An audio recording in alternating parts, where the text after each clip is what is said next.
My YouTube family, મારા નવા બ્લોગમાં તમારું સ્વાગત છે। હર હર મહાદેવ, જય દેવભૂમિ દ્વારકા। તો આપણે જો જાના શ્રી ગોપનાથ, તો મારા બ્લોગમાં બના રહેજો।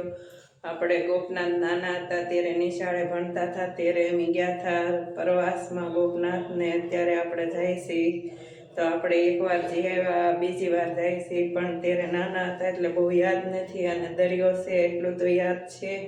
તો આપણે ગોપનાથ જવાના છે, અને ગોપનાથના તમારે શું શું વસ્તુ ત્યાં છે, ક્યાં ક્યાં દર્શન કરવા લાયક છે, અને કઈ કઈ જગ્યાએ જવા લાયક છે તે આપણે બતાવવાના છે। તો મારા વિડીયોમાં બનાવી જો ગામ છે।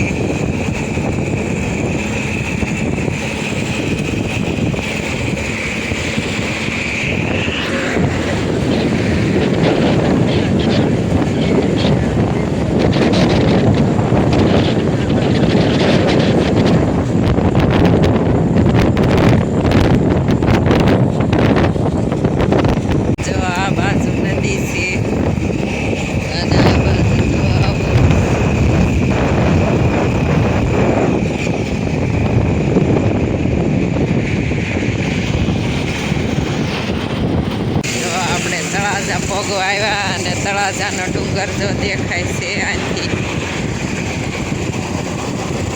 આપણે તળાજા પોગવા આવી ગયા, ભાવનગરથી તળાજા પોગવા આવી ગયા। તળાજાના ડુંગર પાસે છે, અને ત્યાં ગુફાઓ ને એવું જો આ તળાજાનો ડુંગર છે। જો તળાજા માર્કેટમાં છે,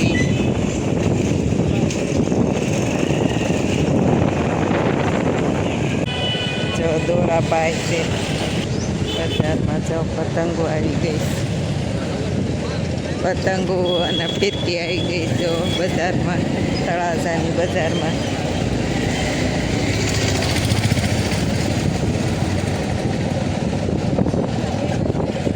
રસ્તા ઉપર પેટ્રોલ પંપ અને હોટલો ઠાર ઠાર આવે છે।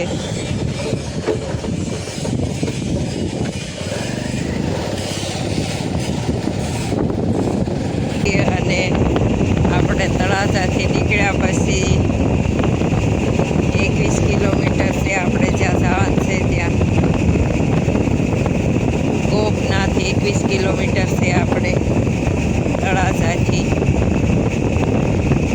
જો કાસે કેવી સકલી બેઠી છે, જો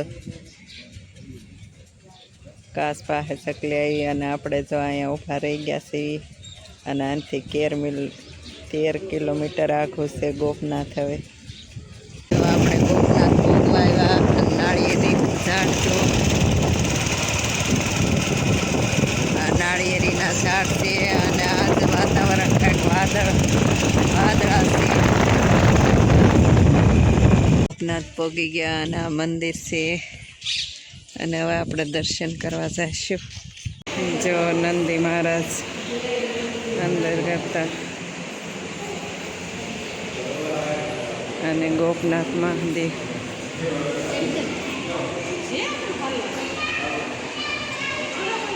જો બહુ મસ્ત મજાના આપણે દર્શન થઈ ગયા।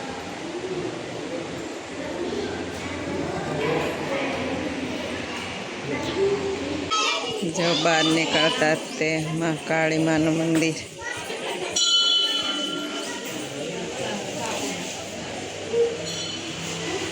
જો આ બાજુ ગાયત્રીમાં, આ બાજુ કાળકિયામાં। તો જો અહીંયા બહાર નીકળતા નાના નાના મંદિર આવ્યા, ત્યાં પણ આપણે દર્શન કરવાના છે। રાધા કૃષ્ણ, આ બાજુ ત્યાં પણ આપણે દર્શન કરવાના છે।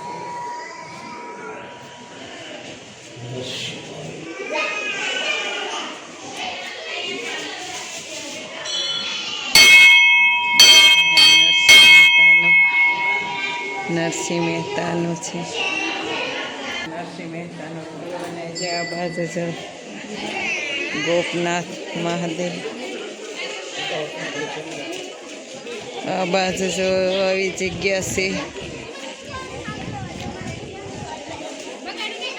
ભરતકુમાર।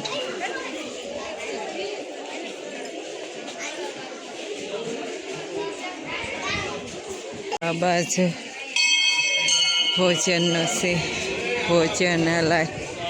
તો અહીંયા પ્રસાદી મળે છે, તો આપણે પ્રસાદી લેવા દર્શન કરીને તે આ બાજુ મંદિર છે અને આ બાજુ તે છે. આવી રીતે મંદિર બનાવવામાં આવ્યા છે. આ સોમનાથ મહાદેવ, મહાકાલેશ્વર. જો મહાકાલેશ્વર જે આપણે મહાકાલેશ્વર ઉજ્જૈનમાં છે તે મંદિર અહીંયા છે. મમલેશ્વર, મલ્લિકાર્જુન,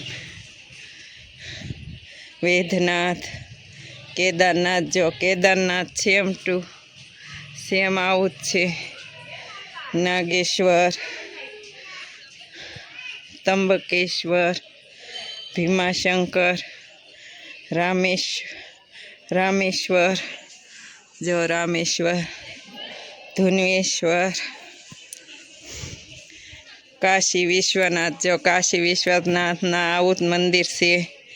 બદ્રીનાથ. જો આપણે બદ્રીનાથે પણ જ્યાં છે ત્યાં આવું જ મંદિર આવેલું છે.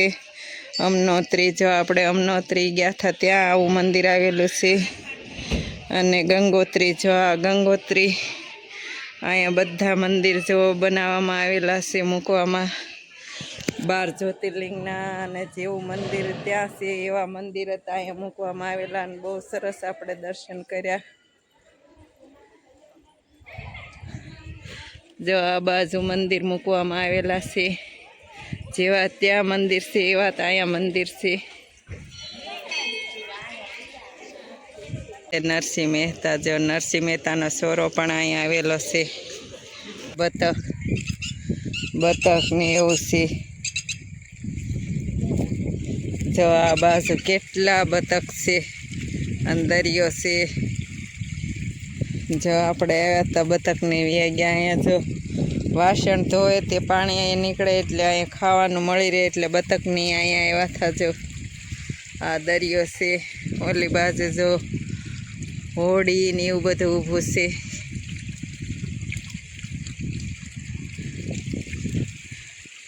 જો આપણે દરિયા કિનારે આવ્યા અને આ દરિયા કિનારે આપણે ઊભા છીએ. ગોપનાથનો દરિયો છે.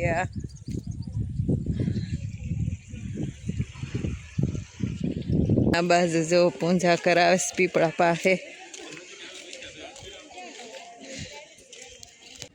જો આ ગોપનાથ દરિયો છે અને અહીંયા જો હોટલો છે અને આ બાજુ જો બેસવાની જગ્યા કેવી સરસ છે. તો આપણે જો સરસ મજાનું અહીંયા જમવાનું હતું તે જમીન તે આપણે આ દરિયા કિનારે આવ્યા છીએ. અને આ ગોપનાથ આપણે દર્શન બહુ સરસ થઈ ગયા છે. જો આ બાજુ શનિદેવનું મંદિર છે. આ બાજુ નરસિંહ મહેતા જો કડતાલું લઈને બેઠા છે નરસિંહ મહેતા. અને આ બાજુ જો મંદિર છે ભોળાનાથનું. અહીંયા જો સણ નાખે છે બધા પારેવાને. જો આ બાજુ જો છોકરાઓ હિંચકા ખાય, લહરપાટી ખાય તેવું છે. અને આ બાજુ જો પાર્કિંગ છે. અને આ બાજુ જો હજી આપણે જવાનું છે.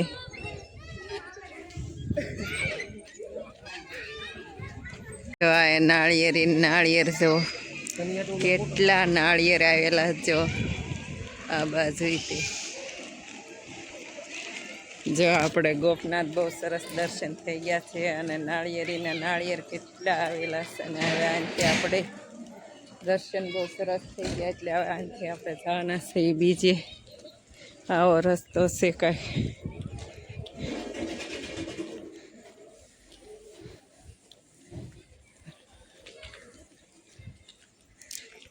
જો ગોપનાથ આવો કાંઈક ગેટ છે અને બહાર નીકળતા રમકડાની દુકાનો છે. તો આપણે ગોપનાથ જો નરસિંહ મહેતાના ભોળાનાથના દર્શન કર્યા. અને અહીંયા જો બધી રમકડાની દુકાનો છે.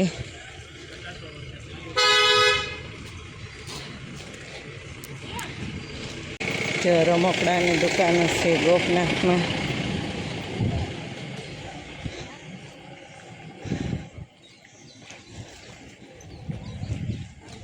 તો આપણે હવે જો બજારમાં ફરી લીધું.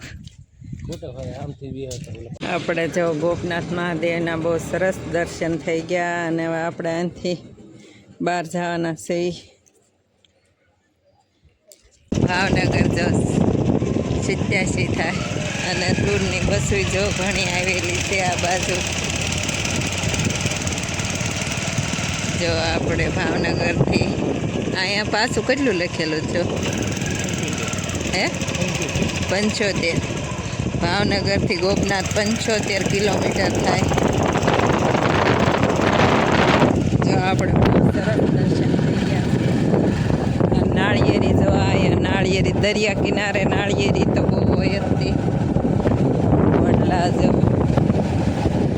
ગોપનાથથી દર્શન કરી નીકળી ગયા છે અને હવે કઈ જગ્યાએ જાય કંઈ નક્કી નહીં.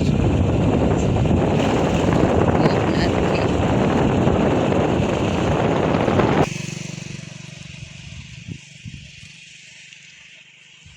તો જો હવે આપણે અહીંથી કોટડા જવાના સેવી અને શ્રાવણમાના દર્શન કરવાના સેવી કોટડા. તો મારા બ્લોકમાં બના રહેજો. અહીંથી આપણે હવે કોટડા જવાના સેવી. અને આ બાજુ જો કેવા સરસ છે બસ્સાની બધું.